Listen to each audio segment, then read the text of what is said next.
ফেরেশতা আছে,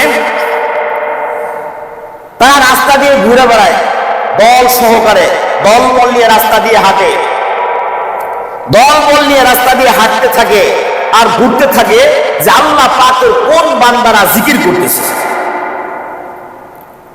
কোন বান্দারা, কোন বান্দি আল্লাহ পাকের কোন মাখলুক জিকির করতেছে। তারা এরকম ঘুরতে থাকে, রাস্তা দিয়ে হাঁটতে থাকে আর ঘুরতে থাকে।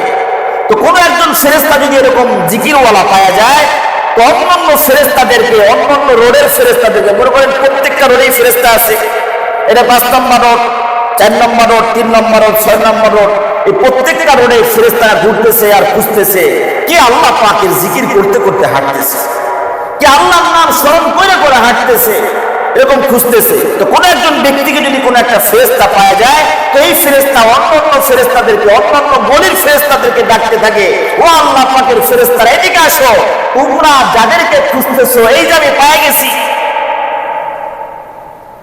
এই যে আমি পেয়ে গেছি। এই ফেরেশতারা তাদের কাছে এসে শুভেচ্ছা স্বাগতম জানায়, আল্লাহ পাকের কাছে সাক্ষী দেয় যে তোমার নাম নিচ্ছে। হাদিসে পাকের মধ্যে আসছে, যে ব্যক্তি ইয়াকিনের সাথে, ইখলাসের সাথে একমাত্র আল্লাহর জন্য বলবে লা ইলাহা ইল্লাল্লাহ, ইখলাসের সাথে একদম আল্লাহ তোমাকে সন্তুষ্ট করার জন্য, তুমি ছাড়া কোনো মাবুদ নাই, তোমাকে শোনানোর জন্য, তোমাকে জানানোর জন্য, তুমি ছাড়া কেউ নাই, একমাত্র তোমাকে খুশি করার জন্য ইখলাসের সাথে বলতেছি লা ইলাহা ইল্লাল্লাহ।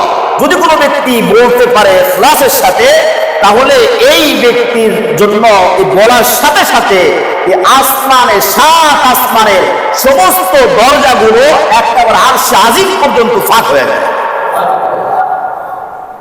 আল্লাহু আকবার। আসমান প্রত্যেকটা গেট আল্লাহ রাব্বুল আলামিন খুলে দেন একবার যদি ইখলাসের সাথে বলা হয় লা ইলাহা ইল্লাল্লাহ। সবাই একবার একটা ইখলাসের সাথে বলেন তো দেখি, লা ইলাহা ইল্লাল্লাহ। আর একবার আমি এই ধ্যান করে যে একমাত্র আল্লাহ, আল্লাহ তোমার জন্য, তোমাকে খুশি করার জন্য বলতেছি লা ইলাহা ইল্লাল্লাহ। এই আসমান, 7 আসমানের দরজাগুলো আল্লাহ রাব্বুল আলামিন খুলে দিয়েছে। আপনি এই আমলটা যে কোনো মুহূর্তে করতে পারেন। রাত্রে যখন ঘুমাইতে গেছি, প্রাকৃতিক ডাকে হঠাৎ করে উঠে গেলাম, কোনো কারণে ঘুম ভেঙে গেল, বিবিও ঘুমানো, বাচ্চা কাচ্চা সবাই ঘুমানো, প্রতিবেশী সবাই ঘুমানো, ওই মুহূর্তেও আপনি আল্লাহ পাককে ডাকতে পারেন। লা ইলাহা যদি ইখলাসের সাথে আপনি বলেন, ওই রাত 3টা বাজে আপনার জন্য আরশে আজিম পর্যন্ত আসমানের দরজাগুলো খুলে যাবে। আলহামদুলিল্লাহ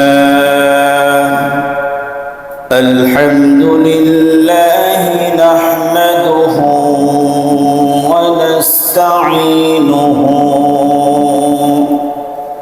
ওয়া নাস্তাগফিরুহু ওয়া নু'মিনু বিহি ওয়া নাতাওয়াক্কালু আলাইহি ওয়া নাউযু বিল্লাহি মিন শুরুরি أنفسنا ومن سيئات أعمالنا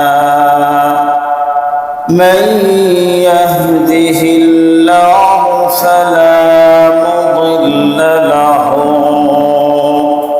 ومن يضلله فلا هادي له ونشهد أن لا إله إلا الله وحده لا شريك له ونشهد أن سيدنا وحبيبنا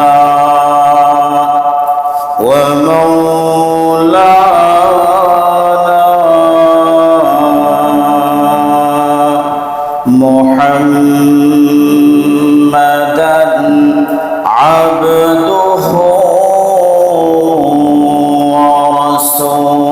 ورسوله أما بعد فقد قال الله تبارك وتعالى في كلامه المجيد وفرقانه الحميد. أعوذ بالله من الشيطان الرجيم. بسم الله الرحمن الرحيم. الذين آمنوا وتطمئن قلوبهم بذكر الله ألا بذكر الله تطمئن القلوب. وقال النبي صلى الله عليه وسلم أفضل الذكر لا إله إلا الله وأفضل الدعاء الحمد لله أو كما قال عليه الصلاة والسلام. সকলেই দুরূদ শরীফ পড়ি। আল্লাহুম্মা সাল্লি আলা মুহাম্মাদিন ওয়া আলা আলি মুহাম্মাদ কামা সাল্লাইতা আলা ইব্রাহিম ওয়া আলা আলি ইব্রাহিম ইন্নাকা হামিদুম মাজিদ. আল্লাহুম্মা বারিক আলা মুহাম্মাদিন ওয়া আলা আলি মুহাম্মাদ কামা বারাকতা আলা ইব্রাহিম ওয়া আলা আলি ইব্রাহিম ইন্নাকা হামিদুম মাজিদ. আলহামদুলিল্লাহ সুম্মা আলহামদুলিল্লাহ। আল্লাহ পাকের দরবারে অসংখ্য অগণিত শুকর এবং সুজুদ যে আল্লাহ রব্বুল আলামিন আমাদেরকে জুমার সালাত আদায় করার জন্য তার ঘর মসজিদে এসে বসার তৌফিক দান করেছেন। এজন্য শুকরিয়া আদায় করি আলহামদুলিল্লাহ। আল্লাহ পাকের জিকির করা অনেক বড় একটা ইবাদত। আল্লাহ পাকের জিকির অনেক বড় একটা ইবাদত। আল্লাহ রব্বুল আলামিন যে ইবাদতের মাধ্যমে অন্তরের প্রশান্তি ঢেলে দেয়। আল্লাহ পাকের জিকির আল্লাহকে স্মরণ করায় দেয়। ইবাদত বন্দেগী করার আগ্রহ স্পৃহা তৈরি হয়। এক সাহাবী নবী করিম সাল্লাল্লাহু আলাইহি ওয়াসাল্লামের কাছে আসেন। নবী করিম সাল্লাল্লাহু আলাইহি ওয়াসাল্লাম দ্বীনের অনেক কথা তাকে বলছেন।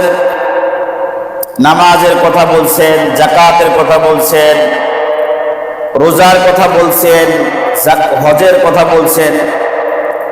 তো এই সাহাবী রাদিয়াল্লাহু তাআলা আনহু বলতেছে, ইয়া রাসূলুল্লাহ, দিনের এত অনেক আমল, এগুলো তো আমার মনে থাকে না, অনেক বড় বোঝা হয়ে যাইতেছে। আমাকে সহজ এরকম একটা আমল শিখান যে আমলের মাধ্যমে আল্লাহ পাক যেন আমাকে জান্নাত দেন। নবী করিম সাল্লাল্লাহু আলাইহি ওয়াসাল্লাম তখন ওই সাহাবীকে বললেন, লা ইয়াজালু লিসানুকা রাতবান মিন যিকরিল্লাহ, যে আমার সাহাবী তোমার জিহ্বাকে সব সময় জিকির দ্বারা ভিজা রাখো, জীবিত রাখো। তুমি যদি এই কাজটা করতে পারো, জিহ্বাকে সবসময় যদি জিকির দ্বারা জিহ্বাকে তাজা রাখতে পারো, ব্যস্ত রাখতে পারো, তরল রাখতে পারো, তাহলে এই আমলটা তোমাকে আল্লাহ পাকের জান্নাত পর্যন্ত পৌঁছায় দিবে। সুবহানাল্লাহ। তাহলে জিকির গুরুত্বপূর্ণ একটা আমল। এই আমলের নাম কি? আল্লাহ পাকের জিকির করা। নবী করিম সাল্লাল্লাহু আলাইহি ওয়াসাল্লাম ইরশাদ করেন, ও আমার সাহাবীরা, আমি কি তোমাদেরকে দামি একটা আমল শিখাবো যেটা আল্লাহ পাকের কাছে অনেক গুরুত্বপূর্ণ, মর্যাদাবান, সম্মানের, স্বর্ণ রূপা দাম খয়রাত থেকে বেশি উত্তম? সাহাবায়ে কেরাম রাদিয়াল্লাহু তাআলা আনহুম বলেন, ইয়া রাসূলুল্লাহ, বলেন। নবী আলাইহিস সালাম ইরশাদ করলেন, এটা হলো আল্লাহ পাকের জিকির। আল্লাহ পাকের জিকির করা এটা হলো দান সদকা থেকেও বেশি ফায়দা। সাহাবায়ে কেরাম রাদিয়াল্লাহু তাআলা আনহুম নবী আলাইহিস সালামের কাছে জিজ্ঞাসা করছেন, ইয়া রাসূলুল্লাহ, সবথেকে সম্মানজনক আমল কোনটা? কাল কিয়ামতের ময়দানে সবথেকে দামি আমল কোনটা হবে মর্যাদার দিক দিয়ে? নবী করিম সাল্লাল্লাহু আলাইহি ওয়াসাল্লাম ইরশাদ করেন যে আল্লাহ পাকের জিকির। জাকিরিন শাকিরিন, যারা বেশি বেশি জিকির করে, আল্লাহ পাকের জিকির দ্বারা যারা জিহ্বা তাজা রাখে, ভিজা রাখে, যারা বেশি বেশি জিকির করে, যে সমস্ত পুরুষ এবং নারী কাল কিয়ামতের ময়দানে এই সমস্ত ব্যক্তিদের মর্যাদা অনেক অনেক গুণে বেড়ে যাবে। আল্লাহ পাকের জিকির করা অনেক বড় একটা আমল, অনেক বড় একটা আমল।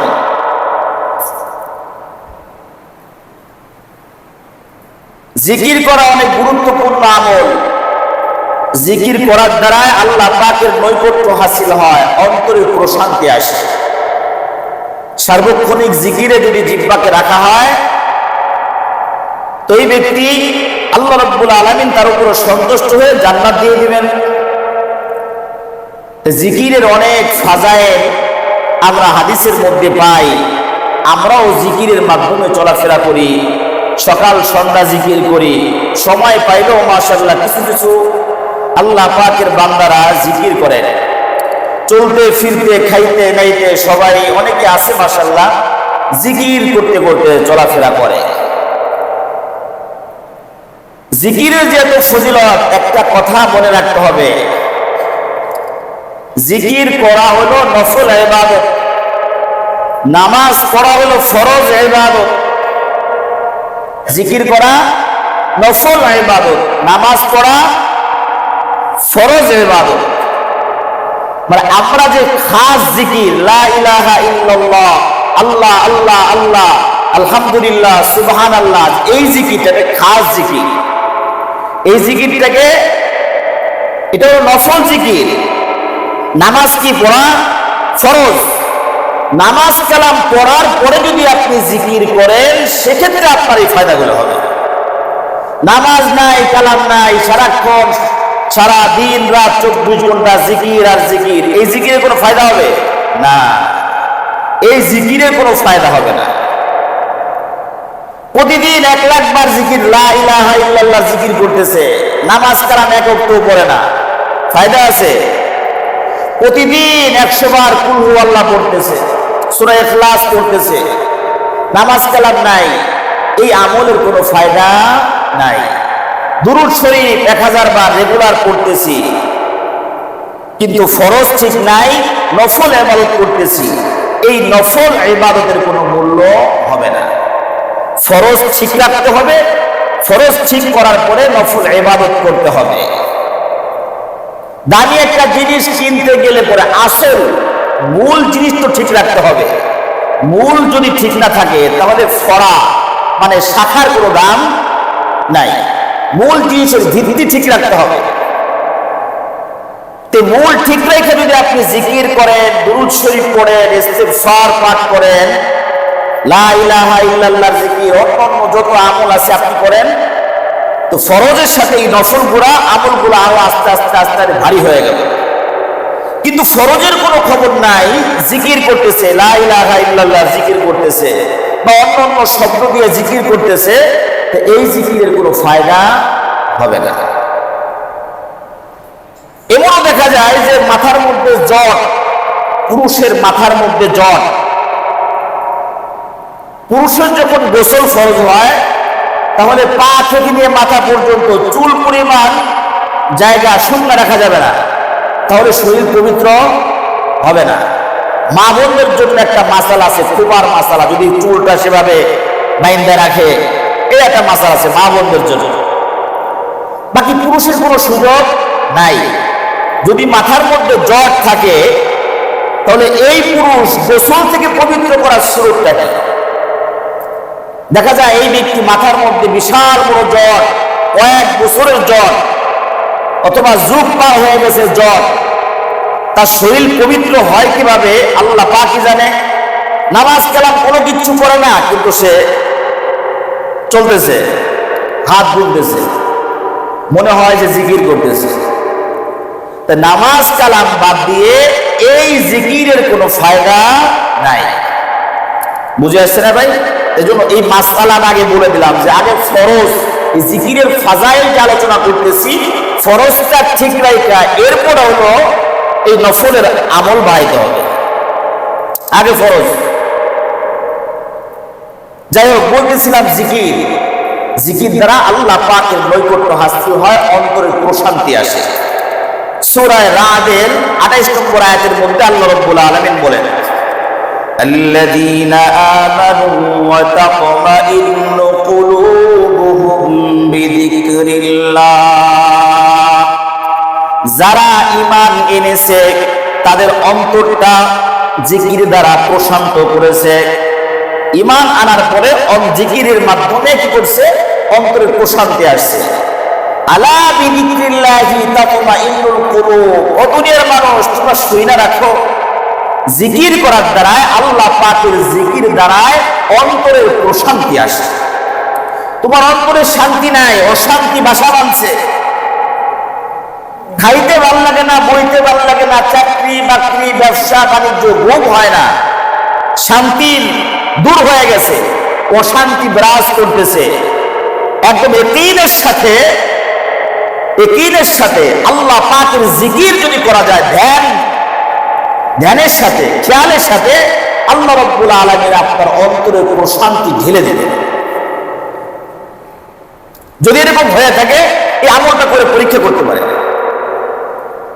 অনেক সময় অন্তরে অশান্তি আসে, তখন ধ্যান সে একেবারে খেয়ালের সাথে সুন্দরভাবে কিবলামুখী হয়ে আল্লাহকে হাজির নাজির যাই না, লা ইলাহা ইল্লাল্লাহর জিকির, আল্লাহর জিকির, এগুলো যখন করবে তো আল্লাহ রাব্বুল আলামিন তার অন্তরের প্রশান্তি ঢেলে দেবে। অন্তরে প্রশান্তি আসার একমাত্র বড় একটা আমল হচ্ছে জিকির করা। আমরা যে জিকির গুলাকে জিকির মনে করি, 100 জন ব্যক্তিকে জিকিরের ব্যাপারে জিজ্ঞাসা করলে তারা বলবে যে লা ইলাহা ইল্লাল্লাহ, আল্লাহু আল্লাহ, আল্লাহু আকবার, সুবহানাল্লাহ, আলহামদুলিল্লাহ, এগুলো হলো জিকির। মানে তারা বলবে বা তাদের ধারণা। আসলে মুমিন ব্যক্তির প্রত্যেকটা ইবাদত হলো জিকির। জিকির দুই প্রকার। কয় প্রকার?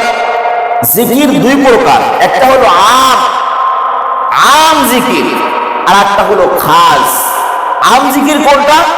যেরকম আপনি কোরআনুল কারীম তেলাওয়াত করতেছেন, আপনি জিকির করতেছেন, আপনি নফল নামাজ পড়তেছেন, জিকির করতেছেন, ফরজ নামাজ পড়তেছেন, জিকির করতেছেন, আপনি সুন্নত তরিকায় কোনো কাজ করতেছেন, জিকির করতেছেন, আপনি কোনো কাজ বিসমিল্লাহ শহীদ করতেছেন, শেষে আলহামদুলিল্লাহ বলতেছেন, জিকির করতেছেন।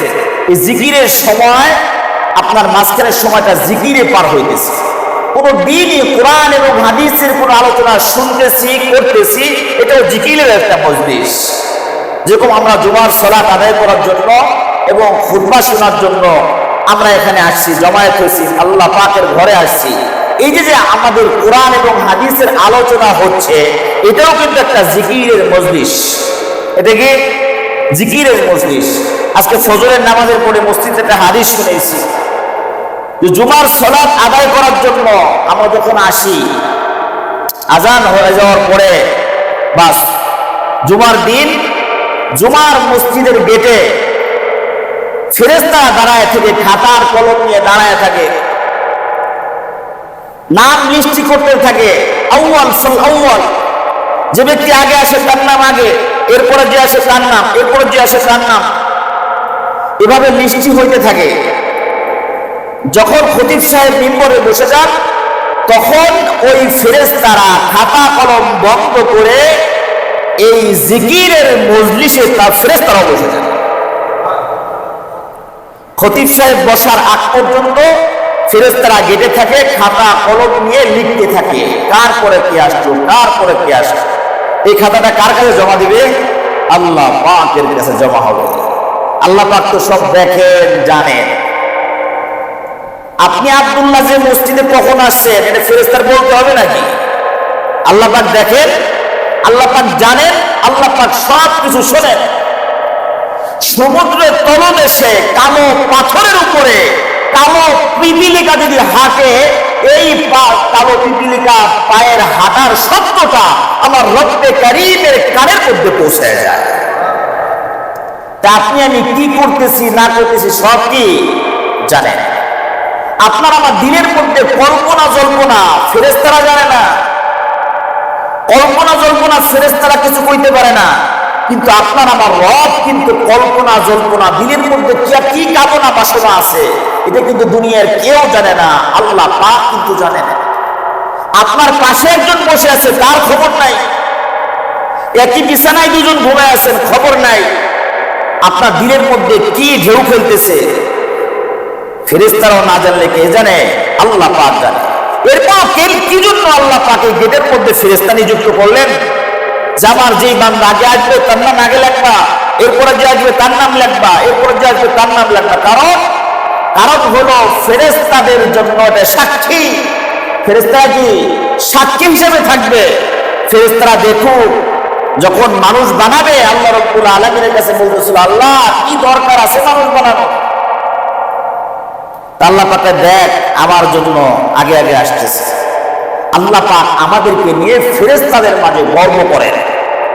দেখো, আমার আলোচনা হবে, কোরআনের আলোচনা হবে, হাদিসের আলোচনা হবে। আমার এই বান্দারা আমার মুহাব্বতে, আমার ইশক আর ভালোবাসায়, জান্নাতের আশায়, জাহান্নামের ভয়ে আজানের আগে আগে মসজিদে আসতেছে। খতিব সাহেব বসার আগে আগে মসজিদে আসতেছে। তারা জাহান্নামকে ভয় পায়, জান্নাত তারা আশা করে। ফেরেশতারা তোমরা দাঁড়ায় দাঁড়ায় লিস্টি করো কারা এইরকম কাজ আমল করে করতেছে। ফেরেশতারা লিস্টি করতে থাকে। খতিব সাহেব বসার পরে বয়ান শুরু, ফেরেশতাদের খাতা বন্ধ। ফেরেশতারাও এই মজলিসের মধ্যে বসে যান। এটাও জিকিরের মজলিস। এই মজলিসটা কি? জিকিরের মজলিস। এই মজলিসটা জিকিরের মজলিস। এই জিকিরটা হচ্ছে আম জিকির। যতক্ষণ পর্যন্ত বসে থাকবেন কোরআন এবং হাদিসের কথা শুনবেন, ততক্ষণ পর্যন্ত আপনার আমল নামায় জিকিরের সব লেখা হবে। সুবহানাল্লাহ। আর এই মজলিসগুলোয় বসার পরে আল্লাহ রাব্বুল আলামিন সাকিনা নাযিল করেন। সাকিনা, এক প্রকার সাকিনা, শান্তি। এরকম একটা শান্তি আল্লাহ পাক দান করেন। এই সাকিনার মাধ্যমে এই বান্দাদের অন্তরের প্রশান্তি আসে। সাকিনার মাধ্যমে মানুষের আত্মার শান্তি হয়।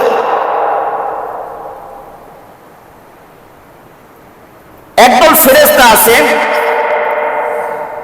তারা রাস্তা দিয়ে ঘুরে বেড়ায় দল সহকারে, দলবল নিয়ে রাস্তা দিয়ে হাঁটে, দলবল নিয়ে রাস্তা দিয়ে হাঁটতে থাকে আর ঘুরতে থাকে যে আল্লাহ পাকের কোন বান্দারা জিকির করতেছে,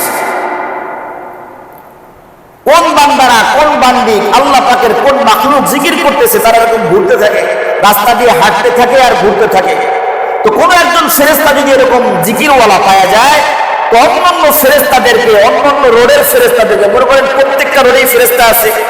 এটা 5 নম্বর রোড, 4 নম্বর রোড, 3 নম্বর রোড, 6 নম্বর রোড, এই প্রত্যেকটা রোডে ফেরেশতারা ঘুরতেছে আর খুঁজতেছে কে আল্লাহ পাকের জিকির করতে করতে হাঁটতেছে, কে আল্লাহর নাম স্মরণ করে করে হাঁটতেছে, এরকম খুঁজতেছে। তো কোন একজন ব্যক্তিকে যদি কোনো একটা ফেরেশতা পাওয়া যায়, তো এই ফেরেশতা অন্যান্য ফেরেশতাদেরকে, অন্যান্য বলির ফেরেশতাদেরকে ডাকতে থাকে, ও আল্লাহ পাকের ফেরেশতারা এদিকে আসো, তোমরা যাদেরকে খুঁজতেছো এই যে আমি পেয়ে গেছি, এই যে আমি পেয়ে গেছি। তো এই ফেরেশতারা তাদের কাছে এসে শুভেচ্ছা স্বাগতম জানায়, আল্লাহ পাকের কাছে সাক্ষী দেয় যে তোমার নাম নিচ্ছে। হাদিসে পাকের মধ্যে আসছে যে ব্যক্তি ইয়াকিনের সাথে, ইখলাসের সাথে একমাত্র আল্লাহর জন্য বলবে লা ইলাহা ইল্লাল্লাহ, ইখলাসের সাথে একদম আল্লাহ তোমাকে সন্তুষ্ট করার জন্য, তুমি ছাড়া কোনো মাবুদ নাই, তোমাকে শোনানোর জন্য, তোমাকে জানানোর জন্য, তুমি ছাড়া কেউ নাই, একমাত্র তোমাকে খুশি করার জন্য ইখলাসের সাথে বলতেছি লা ইলাহা ইল্লাল্লাহ। যদি কোনো ব্যক্তি বলতে পারে ইখলাসের সাথে, তাহলে এই ব্যক্তির জন্য এই বলার সাথে সাথে এই আসমানের, সাত আসমানের সমস্ত দরজাগুলো একবার আরশে আজিম পর্যন্ত ফাঁক হয়ে যায়। আল্লাহু আকবার। আসমান প্রত্যেকটা গেট আল্লাহ রাব্বুল আলামিন খুলে দেন একবার যদি ইখলাসের সাথে বলা হয় লা ইলাহা ইল্লাল্লাহ। সবাই একবার একটা ইখলাসের সাথে বলেন তো দেখি লা ইলাহা ইল্লাল্লাহ। আর একবার আমি এই ধ্যান করে যে একমাত্র আল্লাহ, আল্লাহ তোমার জন্য, তোমাকে খুশি করার জন্য বলতেছি লা ইলাহা ইল্লাল্লাহ। এই আসমান, সাত আসমানের দরজাগুলো আল্লাহ রাব্বুল আলামিন খুলে দিয়েছে। আপনি এই আমলটা যে কোনো মুহূর্তে করতে পারেন। রাত্রে যখন রাত্রে ঘুমাইতে গেছি, প্রাকৃতিক ডাকে হঠাৎ করে উঠে গেলাম, কোনো কারণে ঘুম ভেঙে গেল, বিবিও ঘুমানো, বাচ্চা কাচ্চা সবাই ঘুমানো, প্রতিবেশী সবাই ঘুমানো, ওই মুহূর্তেও আপনি আল্লাহ পাককে ডাকতে পারেন। লা ইলাহা যদি ইখলাসের সাথে আপনি বলেন, ওই রাত 3টা বাজে আপনার জন্য আরশে আজিম পর্যন্ত আসমানের দরজাগুলো খুলে যাবে, আপনি খুলতে পারেন। লা ইলাহা ইল্লাল্লাহ বলতে দেখেন একবারও কিন্তু আপনার ঠোঁট লাগানো লাগে না, ঠোঁট লাগানো লাগে না, চিল্লে বলানো জরুরি না, চিল্লে বলা জরুরি না, আপনি দিলে দিলে বলেন। চা পান করতেছেন, এক চুমুক দিচ্ছেন বিসমিল্লাহ বলে, রাখছেন আলহামদুলিল্লাহ, আবার একটু আর এক চুমুক দেওয়ার জন্য আপনি একটু অপেক্ষা করতেছেন। এই সময় আপনি যদি বলেন লা ইলাহা ইল্লাল্লাহ, বলা যায় না? বলা যায়। যদি আপনার দিলকে এরকম তৈরি করতে পারি, করে না, আপনি আমি যদি করতে পারি, সেক্ষেত্রে দুনিয়ার কেউ বুঝবে না, দুনিয়ার কেউ বুঝবে না আপনার মুখের মধ্যে লা ইলাহা ইল্লাল্লাহ। যে চা বিক্রি করতেছে, আপনার পাশে বসে যে চা পান করতেছে, সেও জানে না যে আপনি একটা জিকির মাঝখানে কয়েকবার আল্লাহ পাককে স্মরণ করছেন, লা ইলাহা ইল্লাল্লাহ বলছেন, আপনার সাথে সাথে আসমানের দরজাগুলো খুলে গেছে। এটা আপনার আশপাশের লোক কেউ বুঝবে না, কারণ এটা বলতে ঠোঁট মিলানো লাগে না। লা ইলাহা ইল্লাল্লাহ বলতে কি ঠোঁট মিলানো লাগে না। ও মেরা দোস্ত, জিকির দ্বারা যখন আপনি আমি জিকির করতে থাকবো, এই জমিন আপনার জন্য সাক্ষী দিবে, আপনার আমার জন্য এই জমিন সাক্ষী দিবে। একটা তো আম জিকির আছেই, আপনি নামাজ পড়তে আসছেন, জিকির হচ্ছে, ইবাদত করলে কি খালি করতেছি, সবই জিকির। শুধু সুবহানাল্লাহ আলহামদুলিল্লাহ এটা জিকির নয়, নামাজ কালাম পড়া, কোরআন তেলাওয়াত করা, দান সদকা করা, হজ করা, উমরা করা, তাহাজ্জুদ পড়া, ইশরাক পড়া, সবই জিকির। সুন্নত তরিকায় প্রত্যেকটা আমল করাই জিকির। বাকি খাস জিকির হইল লা ইলাহা ইল্লাল্লাহ, সুবহানাল্লাহ, আলহামদুলিল্লাহ, আল্লাহ পাকের সিফাতি নামগুলোকে বারবার ডাকা। এই ডাকার দ্বারায় কি হয়? অন্তরে শান্তি আসে, প্রশান্তি আসে।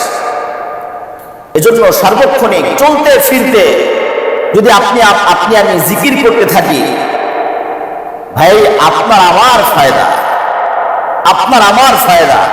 আপনি আমি বেহুদা সময় নষ্ট না করে যখন আপনি আমি যাইতেছি কোথাও কাজের জন্য বের হইতেছি, জিকির করতে করতে যাই, গাড়িতে উঠলাম, গাড়িতে এখন 1 ঘন্টা লাগবে, আমি যদি 1000 বার আল্লাহ আল্লাহ বলি, আল্লাহু আকবার বলি, বলতে পারি তো, লা ইলাহা ইল্লাল্লাহ বলতে পারি, সুবহানাল্লাহ 100 বার পড়তে পারি, আলহামদুলিল্লাহ 100 বার পড়তে পারি, 100 বার আস্তাগফিরুল্লাহ পড়তে পারি, 100 বার দুরূদ শরীফ পড়তে পারি।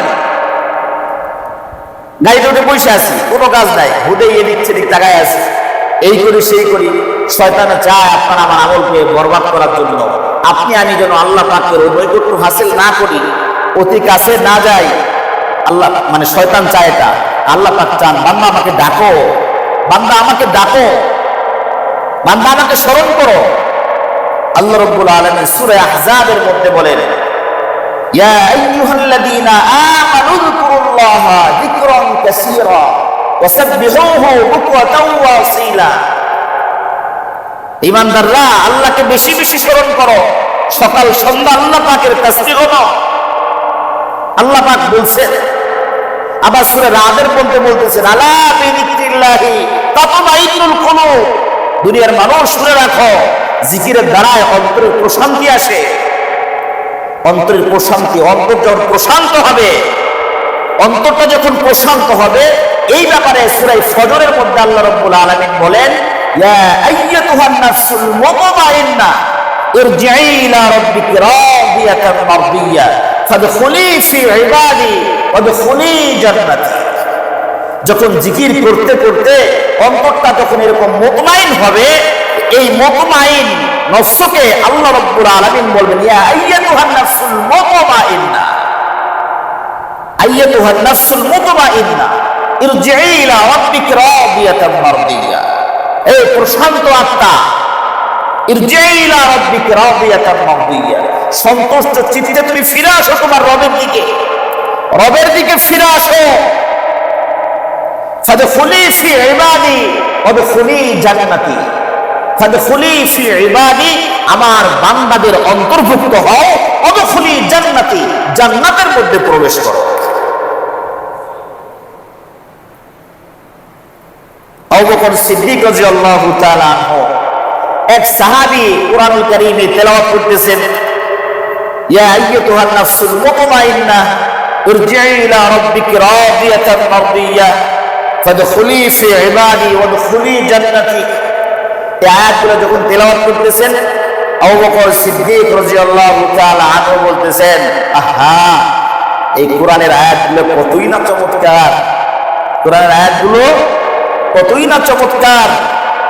পাশে ছিলেন নবী আলাইহিস সালাম, নবী আলাইহিস সালাম বলছেন, আবু বকর তুমি তো আমার, আবু বকর তুমি তো আমার, আবু বকর তোমার ইন্তেকালের সময়, তোমার ইন্তেকালের সময় তোমার মৃত্যুটা, তোমার রূহটা এভাবেই বের হবে। সুবহানাল্লাহ,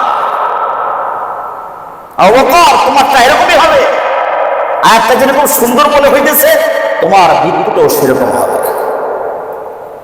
আব্দুল্লাহ ইবনে আব্বাস রাদিয়াল্লাহু তাআলা আনহু, তায়েফে বিশাল বড় গেট লাগানো আছে, ইন্তেকাল হয়ে গেল, একটা পাখি আসছে, পাখি এসে এই কাপড়ের মধ্যে ঢুকছে, পাখি আর বের হয় না, পাখি কি আর বের হয় না, কবরে দেওয়া হয়েছে, এরপরও পাখি বের হয় না।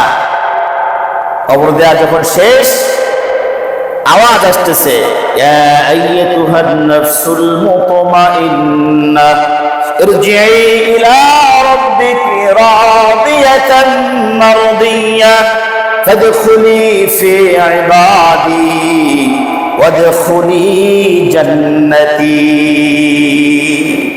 পাখি নাই, কোন ব্যক্তি তেলাওয়াত করতেছে তাকেও দেখা যায় না, কবরের ভিতর থেকে তেলাওয়াতের আওয়াজ আসতেছে, এই প্রশান্ত আত্মা তুমি তোমার রবের দিকে ফিরে আসো, তুমি তোমার রবের বান্দা হয়ে যাও, তোমার রবের জান্নাতে প্রবেশ করো। জিকির ধারা, জিকির করতে করতে, জিকির যখন করতে থাকবো তখন আল্লাহ পাকের ইবাদত করতে মনে যাবে। জিকির মানে কি? জিকিরুল্লাহ, জিকির মানে আল্লাহকে স্মরণ করা। যখন আপনি সবসময় জিকিরে থাকবেন, তখন নামাজের সময় হয়ে গেলে আপনার নামাজ পড়তে মন যাবে। কোন একটা আমল যখন সামনে এসে পড়বে তো আপনার এগুলো মন চাবে, আপনার মন চাবে। নবী করিম সাল্লাল্লাহু আলাইহি ওয়াসাল্লাম মক্কার দিকে রওনা হয়েছেন। নবী করিম সাল্লাল্লাহু আলাইহি ওয়াসাল্লাম যখন মক্কার দিকে আসতেছেন, এক পাহাড়ের এখানে এসে বলতেছেন সাবাকাল মুফাররিদুন সাবাকাল মুফরিদুন। হযরত ওমর ফারুক রাদিয়াল্লাহু তাআলা বলতেছেন ইয়া রাসূলুল্লাহ, ইয়া হাবিবাল্লাহ, মুফরিদুন কি? মুফরিদুন কাকে বলা হয়? নবী আলাইহিস সালাম তখন বললেন, যারা জিকির করতে করতে তাদের গুনাহকে হালকা করে ফেলছে তারা হলো মুফরিদুন। জিকির করতে করতে গুনাহ হালকা হয়ে গেছে, কাল কিয়ামতের ময়দানে গুনাহ হালকা অবস্থায় এই ব্যক্তি আল্লাহ পাকের সামনে উঠবে। আল্লাহ পাক এদের গুনাহকে হালকা করে দিয়েছেন,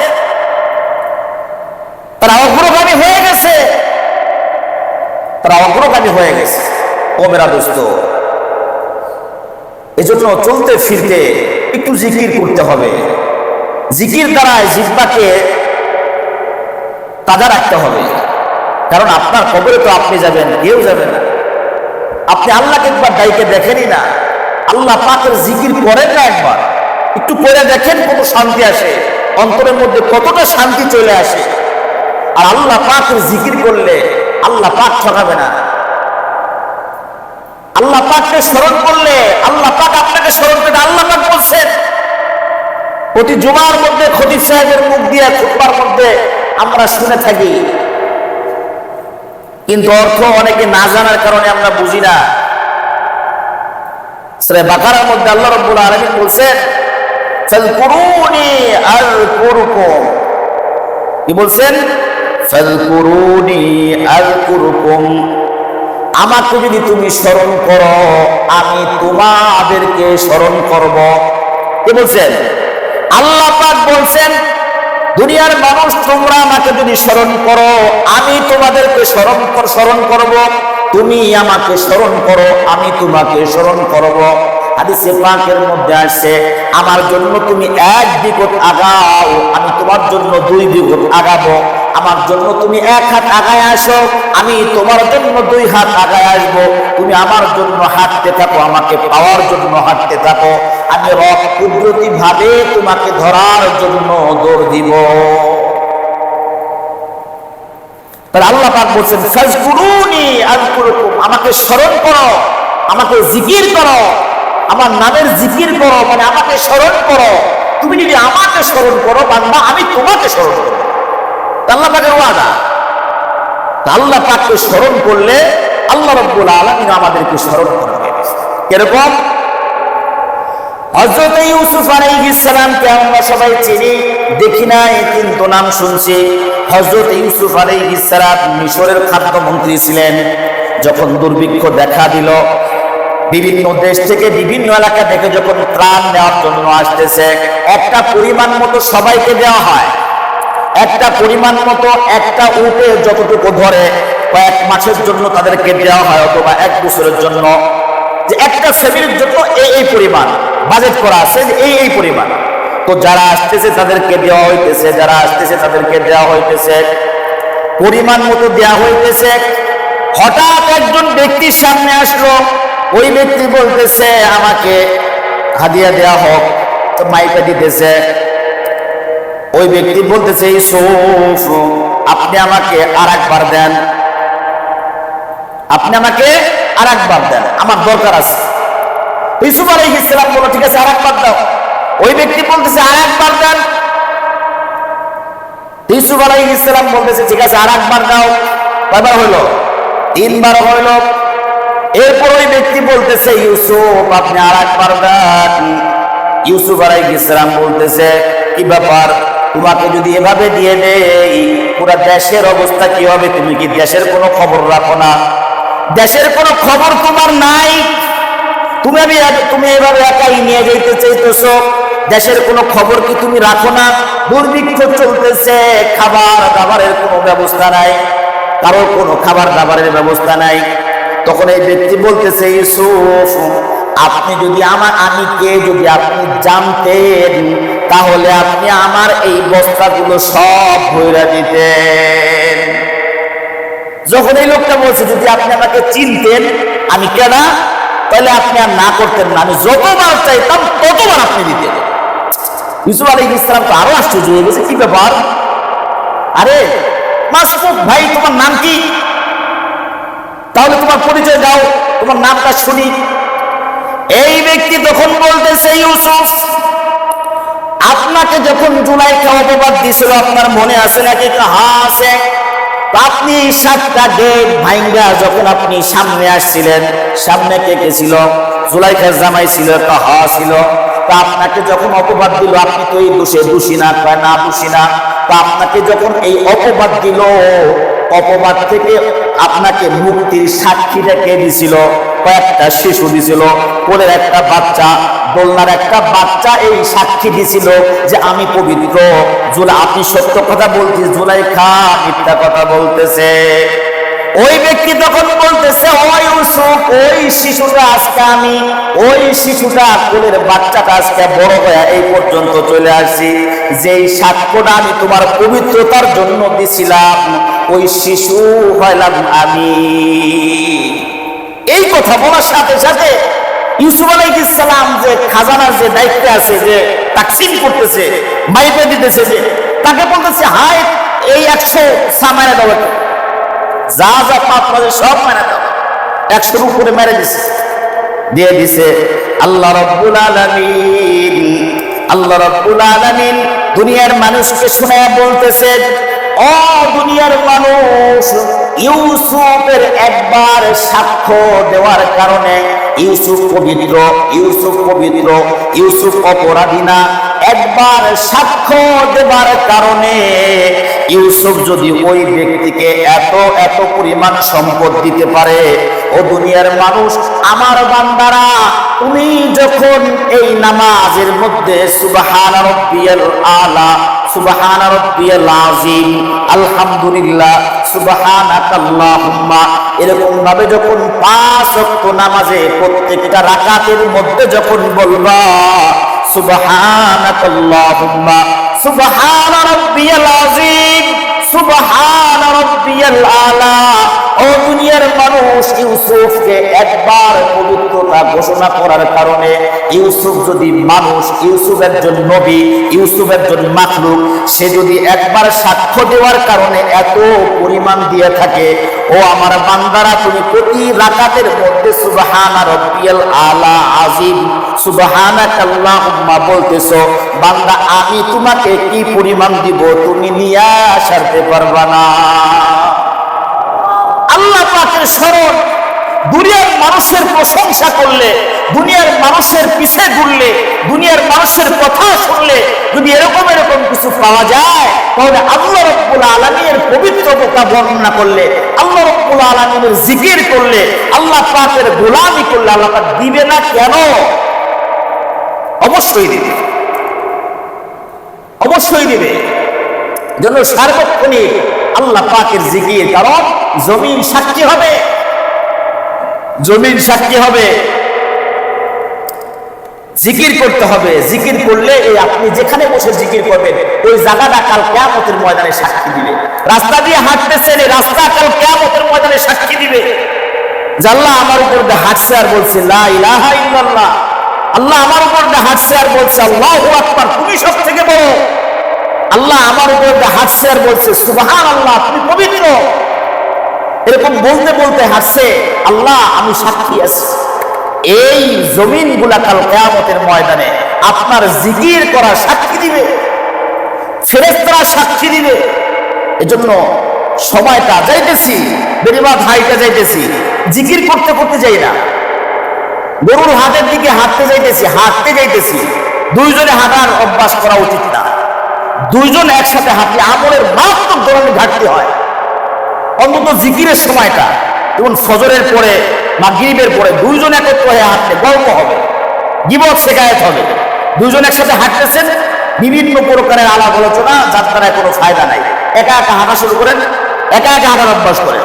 কিছু কিছু সময় আমি এখন একা হাঁটবো, একা হাঁটবো, এর মধ্যে আমি 100 বার সুবহানাল্লাহ বলবো, এর মধ্যে আমি 100 বার লা ইলাহা ইল্লাল্লাহ বলবো, 100 বার দুরূদ শরীফ পড়বো, 100 বার ইস্তেগফার পাঠ করবো, এরকম নিয়ত করে কাজ করতে হবে, তাহলে পারা যাবে না। আর একটা সুরত হলো যে কর গুনা জিকির করা, কর গুনা কি করা, জিকির করা, এটা আপনার আইসেমে আসে। এটা নামাজের সময় ঠিক আছে, 5 ওয়াক্ত নামাজের সময় কর গুনা জিকির করা ঠিক আছে, কোনো অসুবিধা নেই। বাকি অন্য সময় আপনি যদি হাতে একটা তাসবিহ রাখেন, তাসবিহ, অনেকে তাসবিহ বিরোধী, আরে তাসবিহ বিরোধী মানে আপনি হাতে নিয়ে দেখেন না, তাসবিহ একটা হাতে থাকলে আপনার জিকির করতে মন যাবে, আপনার গান গাইতে মন যাবে না, উল্টা পাল্টা চিন্তা ভাবনা আপনার আসবে না। যখন আপনার তাসবিহটা হাতে থাকবে তখন আপনার লা ইলাহা ইল্লাল্লাহ বলতে মন যাবে, সুবহানাল্লাহ বলতে মন যাবে। আর আপনি নিয়ত করেন যে আমি 100 বার সুবহানাল্লাহ বলবো, করগুনে নিয়ত করেন, দেখবেন কি মাঝখানে একটা ঝামেলা চলে আসছে, তার সাথে সাক্ষাৎ হয়ে গেছে। আর যদি একটা তাসবিহ থাকে, বর্তমানে ডিজিটাল তাসবিহ পাওয়া যায়, ডিজিটাল তাসবিহ পাওয়া যায়, 50-60 টাকা মনে হয় দাম নেয়, এগুলো একটা হাতে রাখলে সুবহানাল্লাহ সুবহানাল্লাহ বলা যায়, মন যাবে। আপনি পকেটের মধ্যে রাখতে পারেন, হাতে রাখতে পারেন, শরম লাগবে, একদিন কি লাগবে, শরম লাগবে, মানুষে কি বলবে, আরে মানুষে বলো, আপনার কবরে কেউ মানুষ যাবে নাকি? আপনার আমলে অন্যজনে কি আপনার আমলে কিছু দিয়ে দিবে? হবে না। আপনারটা আপনার, কে কি মনে করে করুক না, দেখার দরকার নেই, আপনি আপনি আমল করেন।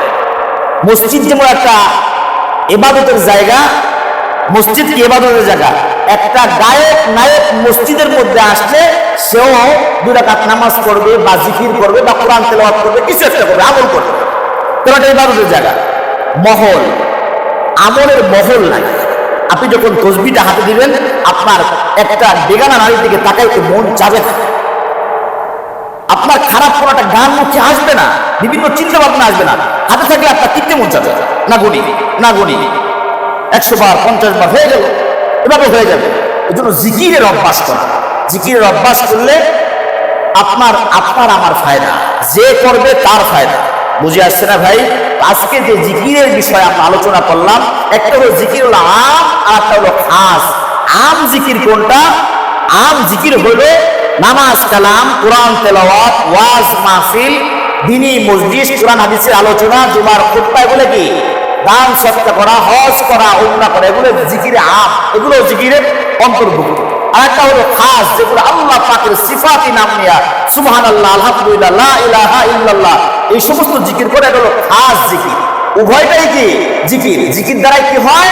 অন্তরের প্রশান্তি হয়। অন্তরের কি আসে? প্রশান্তি আসে। অন্তর যখন প্রশান্ত হবে, তখন এই ব্যক্তির জন্য কি হবে?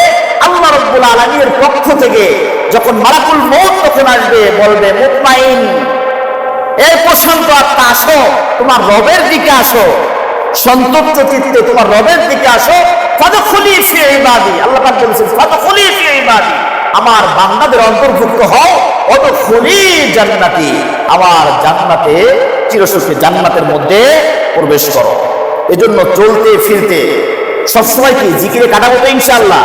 আল্লাহ রাব্বুল আলামিন আমাদের সকলকে বুঝে আমল করা তৌফিক দান করেন, সকলে বলে আমিন। ওয়া আখিরু দাওয়ানা আলহামদুলিল্লাহি রাব্বিল আলামিন।